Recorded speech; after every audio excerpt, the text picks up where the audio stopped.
Ma'am आप अगर आ सकती हैं बाकी कोई नहीं जाएगा, कोई नहीं जाएगा।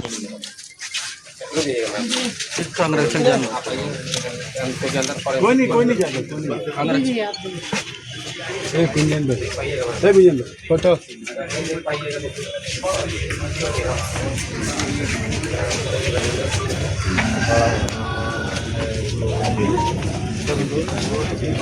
आपने सुना था क्या था पूरा हमें तो जो क्या बोले, मतलब किसी भी परिस्थिति में हिंसा तो समाधान नहीं हो सकता, किसी भी परिस्थिति में। आज हमारा समाज किधर जा रहा है, मतलब प्रेग्नेंट बच्ची है, उस पे भी वार किया गया है, पत्नी बच्चे सभी को पूरी तरह से मानसिक रूप से ग्रसित है ये आदमी और बैठा हुआ है। कड़ी से कड़ी सजा की मैं मांग करती हूँ और ऐसे लोगों का तो समाज में भी जगह नहीं होना। अच्छा मैडम, कहीं कुछ पता चल पाया कि क्या वजह रहा मारने का? नहीं जा पाए, और जो वो कह रहे हैं, जैसा हमको प्रशासन बता रही है कि मानसिक रूप से ठीक नहीं है आदमी, वो ऐसा बोल रहे हैं और कह रहे हैं कि गलती में हो गया, अनजाने में हो गया। गलती में तीन आदमी का हत्या? तीन आदमी का हत्या, वो अभी भी बैठे हैं। कोई गलती नहीं है, ये सिर्फ मानसिक रूप से ग्रसित आदमी है और ऐसे लोगों का तो समाज में जगह होना नहीं चाहिए। सर ये क्या घटना सर? एक दुर्दांत घटना का हम लोगों को अभी सूचना मिली थी। सुबह 6 बजे की घटना है। मुख्य अभियुक्त जो है रविंद्र प्रसाद सिंह, उनका ये कहना है स्वीकृति में कि उन्होंने अपनी पत्नी, जिनका नाम सरिता सिंह है, उनकी बेटी जिनका नाम सुप्रिया सिंह है और उनके बेटे रवि सिंह की हत्या कर दी। अभी हम लोगों को मौके पे प्लेस ऑफ अकरेंस में पीओ में 2 हथियार बरामद हुए हैं, जो कि एक कुल्हाड़ी नुमा एक हथियार है और दूसरा हम लोगों को हथौड़ा मिला है।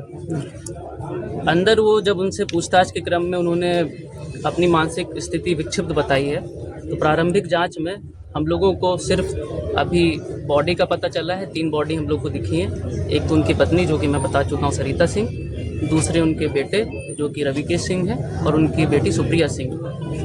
प्रथम दृष्टया ऐसा देखा जा रहा है कि जो उनकी बेटी हैं वो गर्भवती हैं। उनके अभी पति आए, उनसे भी बयान लिया जा रहा है कि उन्होंने बताया कि वो कुछ माह गर्भवती हैं। लेकिन जब कड़ी पूछताछ की तो जो अभियुक्त हैं, जो पिता हैं, उन्होंने ये बोला कि वो मानसिक रूप से स्वस्थ नहीं है। अब आगे की जो अनुसंधान के क्रम में जो भी जानकारी मिलेगी मीडिया बंधुओं को हम लोग साझा कर देंगे। दूसरा ये कि आपराधिक जो इतिहास है हम लोगों ने खंगाला, प्रारंभिक रूप से अभी कुछ नहीं मिला है। तीसरा चीज़ जो बयान में अभी आया है उनके दामाद के द्वारा, वो कह रहे हैं कि संबंध बिल्कुल अच्छे थे, साझे थे।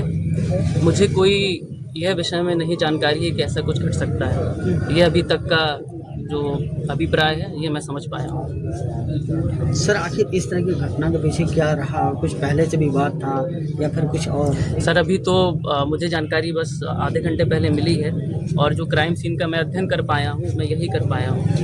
अब तत्पश्चात मुझे अगर पोस्टमार्टम होगा, FSL में जब रिपोर्ट भेजी जाएगी, मोबाइल की चैट्स, क्योंकि मोबाइल सब लॉक्ड हैं, वो बिल्कुल ही अभी हम लोगों को कोऑपरेट नहीं कर रहे हैं और मोबाइल का पासवर्ड भी नहीं बता रहे हैं। और मोबाइल जो है उनकी पत्नी का, उनकी बेटी का, उनके बेटे का FSL में भेजा जाएगा, क्योंकि जो व्यक्तित्व होता है ज़्यादातर सबका 90% से ज़्यादा मोबाइल में ही पता चलता है कि क्या रहा होगा, क्या नहीं रहा होगा।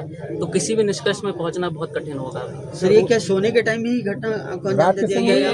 ये जो बताया जा रहा है सुबह की घटना है, जो कि हम लोगों ने अभी अपराध जहां हुआ है उधर यह प्रतीत होता है, प्रथम दृष्टया यह प्रतीत होता है कि उनकी जो पत्नी थी शायद वो खाना बना रही थी।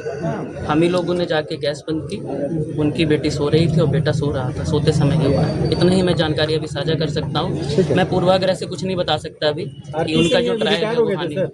रिटायर कर्मी थे वो अभी टाटा से रिटायर्ड हुए थे कुछ 1 महीना या कुछ दिन पहले।